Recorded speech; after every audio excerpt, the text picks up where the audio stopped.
हाय दोस्तों, स्वागत है EDCI इंस्टीट्यूट में। आज हम आपके लिए लेके आए हैं इंडियन सिविलाइजेशन एंड कल्चर, जिसके लेखक हैं महात्मा गांधी।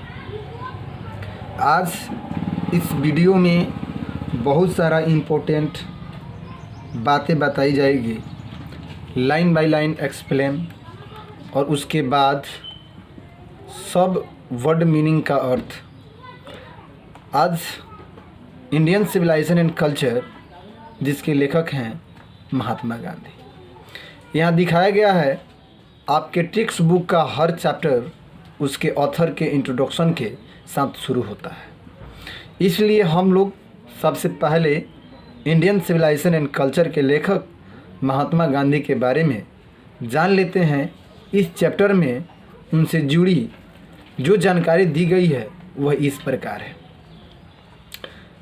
मोहनदास करमचंद गांधी, इनका जन्म जो हुआ था 1869 और डेथ जो हुआ था 1948, है ना।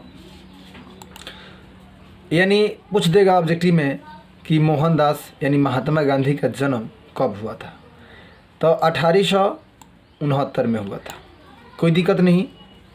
और इनका मृत्यु जो हुआ था 1948 को हुआ था, जो आपके किताब में है। पॉपुलरली नोन एज बापू और the father of the nation, जिन्हें लोकप्रिय रूप से बाबू या राष्ट्रपिता के नाम से भी जाना जाता है ना। Was a more a spiritual leader than a politician, एक राजनेता की तुलना में आध्यात्मिक नेता अधिक थे। सुन लीजिएगा, यहाँ से ऑब्जेक्टिव पूछता है कि गांधी जी स्पिरिचुअल लीडर और एक पॉलिटिशियन भी थे, है ना। ये पूछता है ऑब्जेक्टिव में यहाँ से आध्यात्मिक नेता, ठीक है ना। उसके बाद ही successfully used truth and non violence. यहाँ ध्यान देंगे, ट्रूथ एंड नॉन वायलेंस यानी कहे का मतलब है कि सत्य और अहिंसा। ट्रूथ एंड नॉन वायलेंस, सत्य और अहिंसा जो इनका नारा था, ये बहुत इम्पोर्टेंट था। As the chief weapons against the British rule in India, उन्होंने भारत में ब्रिटिश शासन के खिलाफ मुख्य हथियार के रूप में सत्य और अहिंसा का सफलतापूर्वक उपयोग किया। यानी इनका कहने का मतलब था कि हम लोग मारपीट तो ऐसे नहीं करेंगे, ट्रूथ एंड नॉन वायलेंस यानी सही बोलेंगे और सत्य पर रहेंगे, तभी तो विजय हो सकती है ना। And helped and India gain independence, और भारत को स्वतंत्रता हासिल करने में मदद की। कौन? वही ट्रूथ एंड नॉन वायलेंस।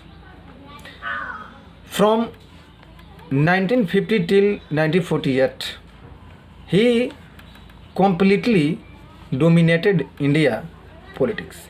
यानी कहने का मतलब है, यहाँ देखिए हिंदी है, लाइन बाय लाइन सबका हिंदी एक्सप्लेन किया गया है कि यहाँ तक कि बच्चे के कोई दिक्कत ना हो। 1915 से 1948 तक वह पूरी तरह से भारतीय राजनीति पर हावी रहे, मतलब कि कंटिन्यू रहे वो। He died at the hands of A fanatic on 30 जनवरी 1948, यानी 30 जनवरी 1948 को एक कट्टरपंथी के हाथों उनकी हत्या हो गई। हिज ऑटोबायोग्राफी, यहाँ ध्यान देंगे दोस्त, ये जो है ऑटोबायोग्राफी, दो प्रकार की बातें होती है। एक होती है कि बायोग्राफी और ऑटोबायोग्राफी। ऑटोबायोग्राफी का मतलब होता है जो अपना जीवनी खुद से लिखे ना, उसी को हम लोग ऑटोबायोग्राफी कहते हैं। और बायोग्राफी जो मतलब किसी दूसरे का जीवनी दूसरा कोई लिखे ना सर, वही बायोग्राफी होता है। ऑटोबायोग्राफी इन्हीं का है जो आज हम पढ़ रहे हैं। हिज ऑटोबायोग्राफी उनकी आत्मकथा था, मतलब क्या थी, ध्यान देंगे। My experiment with truth and the numerous article that his wrote for young India. My experiment with truth, और उन्होंने यंग इंडिया के जो लिखे, यानी सत्य के साथ मेरी जो भी है एक्सपेरिमेंट है, प्रयोग है, and the speeches that he delivered on different occasions। और विभिन्न अवसरों पर उन्होंने जो भाषण दिए, मतलब कि यही भाषण जहाँ जाते थे वे गांधी जी अपनी ऑटोबायोग्राफी में लिखे हुए हैं कि माई एक्सपेरिमेंट विथ ट्रूथ, सत्य के साथ मेरा जो प्रयोग है। और विभिन्न अवसरों पर उन्होंने जो भाषण दिए, reveal him not only as one original thinker but also as a great master of cast idiomatic English. ध्यान देंगे यहाँ पे, वे सब उन्हें न केवल एक मूल विचारक के रूप में बल्कि सादगी और मुहावरेदार अंग्रेजी के एक बेहतरीन मास्टर के रूप में भी प्रकट करते हैं। यानी गांधी जी समझिए कि इंटेलिजेंट के साथ साथ ब्रिलियंट भी थे। In the following extract Indian civilization and culture, ये जो है इंडियन सिविलाइजेशन एंड कल्चर जो महात्मा गांधी के द्वारा लिखे गया है, एक निबंध का अंश है, ध्यान रखेंगे हम लोग। ऑब्जेक्टिव में पूछता है जिसमें Gandhi ji talks about the sound foundation of Indian civilisation. Gandhi ji भारतीय सभ्यता के उस नींव, माने ठोस नींव जो होता है ना, उसी के बारे में बात करते हैं। Which has successfully withstood the passage of time,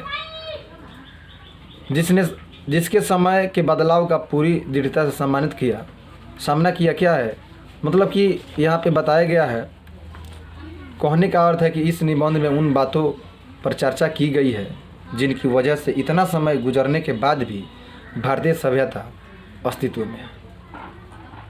इनका बात था। और एक क्या बोल रहे हैं कि the western civilisation which has the tendency to privilege materiality can not match the Indian civilisation that elevate the moral bank. यानी भौतिकता को पोषण करने वाले पश्चिमी सभ्यता की नैतिकता को बढ़ावा देने वाली भारतीय सभ्यता से कोई तुलना नहीं है, जो गांधी जी बोले हुए हैं आपके सामने देख रहे हैं। और इसके बाद पैराग्राफ 1 हम लोग देखेंगे, ठीक है ना। आई बिलीव, बच्चे लोग को सबसे पहले वो तो इंट्रोडक्शन था ना, ऑथर के बारे में, लेखक के बारे में, जो मेन चैप्टर जो शुरू हो रही है यही से शुरू होगी। ऐसे ज़्यादा तो वीडियो हो ही जाएगा, पर छोटे छोटे वीडियो करके 2 पैराग्राफ या 3 पैराग्राफ में एवरीडे हम लोग यूट्यूब पे अपलोड करेंगे। आज से शुरू हो गया। आई बिलीव मतलब कि होता है आई मीन्स मैं, या बिलीव मीन्स होता है विश्वास करना, है ना, या मानना, कोई भी ट्रस्ट हो।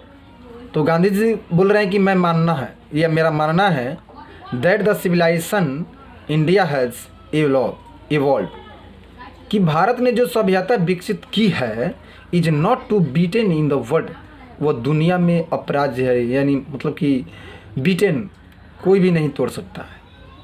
जो हमारी सभ्यता है, जो हमारा संस्कृति है, उसको कोई भी नहीं तोड़ सकता है। दुनिया में अपराजय है, मतलब कि उसको कोई भी पराजय नहीं कर सकता है ना। Nothing can equal the seeds sown by our ancestors. यानी कहने का मतलब है, एंसेस्टर मीन्स द पूर्वज होता है, कि नथिंग कुछ भी नहीं हो सकता है जो हमारे पूर्वज द्वारा जो मतलब कि बीज बो की गए हैं ना। तो वही हिंदी दिखाई गई आपको कि कोई भी चीज़ हमारे पूर्वजों द्वारा बोए गए बीजों की बराबरी नहीं कर सकती है। आई थिंक आपको समझ में आया होगा इतना बात। रूम वेंट, रूम मिट गया या रूम गुजर गया, वेंट मिस जाना, है ना। Greece share the same fact, और ग्रीस का वही भाग्य समझा या सजा किया कि समझे कि वही हाल हुआ। द माइट ऑफ द फ्राहू वाज ब्रोकन, जो फ्रांस की थी वो ना बात, फ्राहू की, फारस की ताकत टूट गई। जापान हैज़ बिकम वेस्टर्नाइड, जापान पश्चिमी हो गया, मिट गया मतलब उसी में मिल गया। अब चाइना, बात रह गई चाइना के, तो चाइना के बारे में आप लोग तो परिचित तो है ही हैं। इस कोरोना महामारी में इतना मेहनत करने के बाद भी अब China nothing can be said, और चाइना के बारे में कुछ भी नहीं कहा जा सकता। आप तो उसके बारे में कुछ कह ही नहीं सकते हैं कि वही हाल है। But India is still somehow or other sound at the foundation, लेकिन भारत अभी भी किसी न किसी तरह अपने नींव पर टका हुआ, यानी समझिए ना वही पे है। स्टेबल है ना। The people of Europe learn their lesson from the writings of the men of Greece और रोम।